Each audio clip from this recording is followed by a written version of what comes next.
네, 검찰이 박근혜 전 대통령에게 오는 21일 검찰에 나와서 조사를 받으라 통보했습니다. 박 전 대통령 측은 성실하게 조사에 임하겠다는 입장을 밝힌 가운데 대선 국면에 접어든 정치권도 돌아가는 상황에 촉각을 곤두세우고 있습니다. 네, 이와 관련해 보도국 김민혜 기자와 자세한 이야기 나눠보겠습니다. 어서 오세요. 어서 오십시오. 네, 안녕하세요. 검찰이 공식적으로 박 전 대통령에게 소환 통보를 했네요. 네, 어제였죠. 그 다음 주 화요일이죠. 21일이면 화요일 날 9시 30분에 서울중앙지검에 나와서 조사를 받으라 이렇게 소환 통보를 했습니다. 예. 지난 10일에 헌법재판소가 이제 대통령 파면 결정을 내린 뒤에 닷새 만에 이뤄진 건데요. 이 대통령은 사실 특검에서도 그동안 대면 조사를 여러 차례 이제 피한 적이 있었고 예. 피해다기보다는 여기저기 이제 그 협상을 하는 과정에서 아마 불발이 되면서 이제 조사를 하지 못했었고요. 이전에 검찰 특별수사본부 단계에서도 이런저런 이제 일정 등을 이유로 해서 이제 거부한 전력이 있습니다. 하지만 탄핵으로 이제 파면이 된 이상 지금 이제 더 이상 소환에 응하지 않을 가능성은 아주 작은데요. 지금 대통령 혐의를 보면 13가지나 됩니다. 이 네. 특검과 검찰 조사를 받은 그 인물들이 이제 조사를 받으면서 대통령 혐의가 추가가 된 건데요. 예. 이 뇌물수수와 직권남용 등 13가지인데 이 전직 대통령으로서는 이렇게 따지면 전두환, 노무현 그리고 노태우에 이어서 네 번째로 검찰 로부터 피의자 신분으로 조사를 받게 되는 인물이 됐습니다. 예. 21일 9시 반에 이제 피의자 조사를 받게 되는데 다수가 예상했던 것보다는 조금 시간을 더 줬다 이런 해석이 나오거든요. 네, 그렇습니다. 검찰은 그 탄핵 선고가 나기 전에부터 이 탄핵 정국과는 관계없이 이 법과 원칙에 따라서 최순실 게이트를 이제 차질 없이 수사하겠다라는 의지를 밝힌 바 있거든요. 네. 예. 그리고 당초에는 또 파면된 이상 소환은 시간 문제다라는 예측이 이제 검찰 안팎에서도 나왔었고요. 예. 그래서 저희 취재 기자들도 빠르면 이번 주 안에 소환이 되지 않겠냐. 이제 소환은 시간 문제다. 초일기에 달했다라는 의견이 많이 나왔었습니다. 하지만 그 당시에 또 늦게 부른다면 예를 들어 늦게 부른다면 검찰이 시간 끌기를 한다는 비판도 이제 받을 수 있는 상황에서 이 검찰이 어떻게 이제 그 방향을 잡을까라는 예. 굉장히 관심이 높았었는데 그 일주일 정도 시간을 좀 더 준 셈이 된 것이죠. 근데 예우 차원에서라고 고려를 할 수도 있고 검찰 입장에서는 적절한 타이밍을 좀 잡았다. 그런 타이밍을 잡는 데 굉장히 많이 고심을 했다라는 것으로 보여집니다.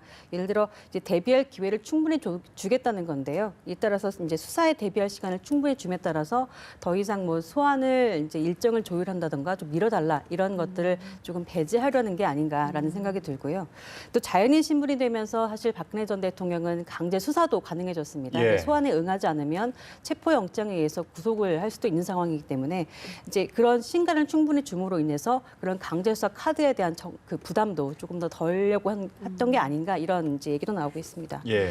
또 4월이면 한창 경선이 이제 진행되는 상황일 텐데요.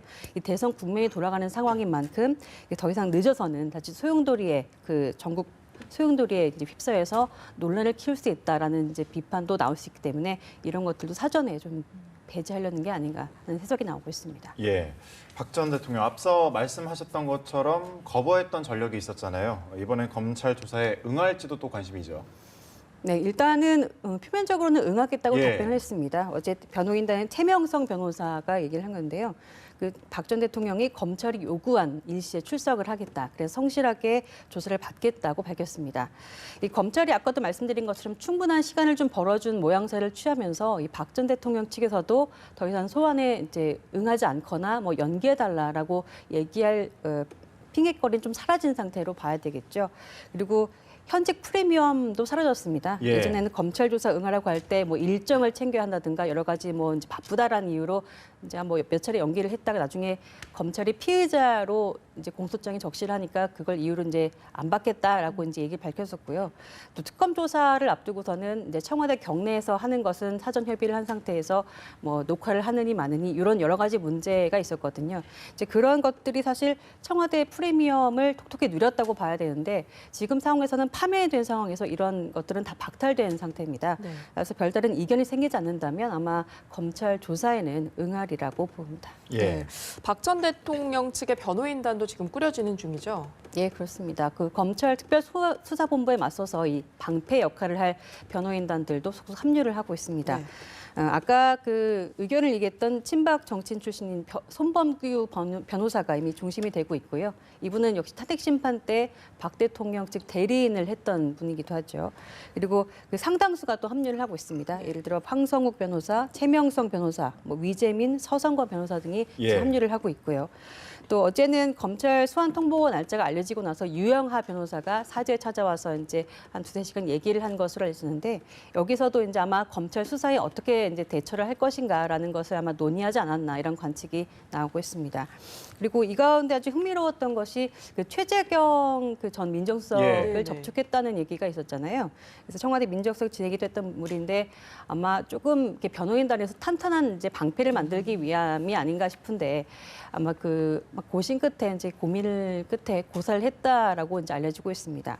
그리고 박 전 대통령 변호인이 손범규 변호사가 이제 얘기를 좀 한 바 있었는데요. 이렇게 정관 출신을 포함해서 이제 좀 실력 있는 변호사들을 좀 더 영입을 하고 싶은데 이미 많이 이제 SK라든지 삼성 이런 대기업 변호인단의 로펌들이 많이 들어가 있는 상황에서 이 좋은 변호사 구하기도 쉽지 않다. 뭐 이런 얘기까지 나오고 있는 상황입니다. 예. 네. 앞서 말씀하셨던 것처럼 역대 대통령으로서는 이제 4번째 소환입니다. 포토 라인에 서게 되겠죠. 아무래도 그럴 가능성은 예. 높아 보입니다. 그 전두환 뭐 전 대통령, 노태우, 노무현 전 대통령 마찬가지로 이제 4번째 검찰 소환이 되는 불명예를 안게 됐는데요.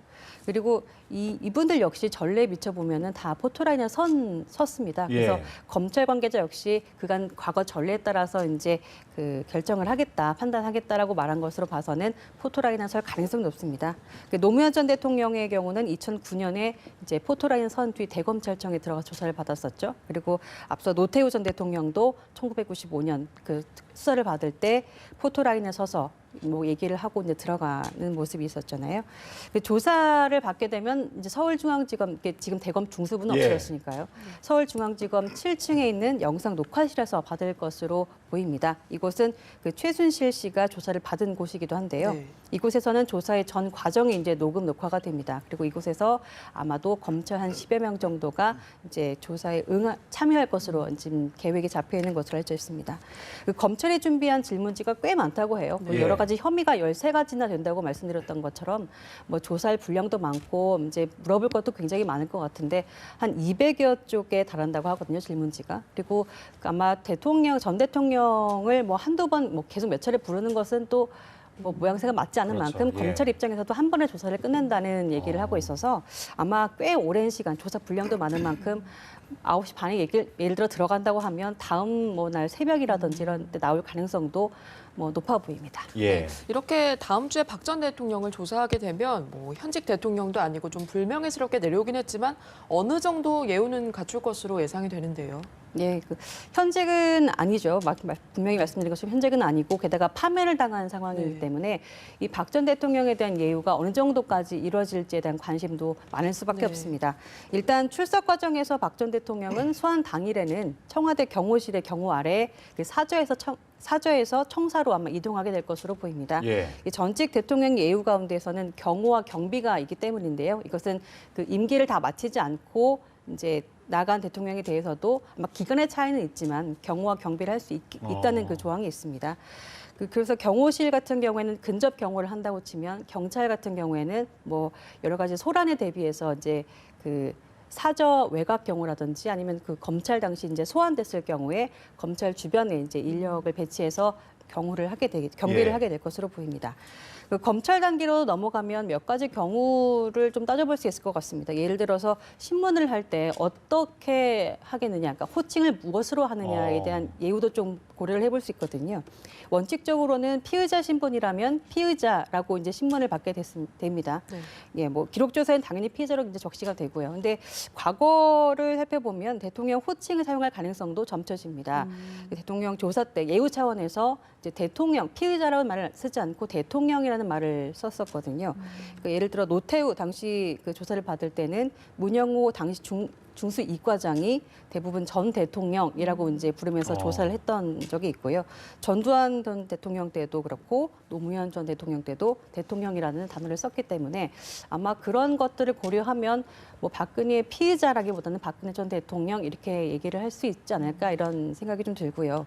그리고 조사받기 전에도 티타임이라고 해서 이제 뭐 총수들이나 조금 거물급 정치인들이 가면 뭐 조금 예우 차원에서 검찰 수사 잘 협조해 달라라는 차원에서 이제 면담을 하는 경우들이 왕왕 있는데 뭐 이런 것들도 고려해 볼 수 있을 것 같습니다. 예전에는 중앙수사부장이 뭐 간단한 면담을 하고 나서 이제 조사를 받으러 간 경우도 있었는데요. 예. 이번에는 그 이영렬 특별수사본부장이 면담을 할 가능성도 점쳐집니다. 하지만 그 혐의가 무거운 피해자이기도 하고 또 뭐 파면당한 상황에서 예전과의 상황이 조금 다르기 때문에 면담을 하지 않고 이제 그냥 곧바로 조사로 들어갈 가능성도 있습니다. 그리고 예. 말씀 여기까지 듣도록 하겠습니다. 보도국 김민혜 기자와 함께 짚어봤습니다. 고맙습니다.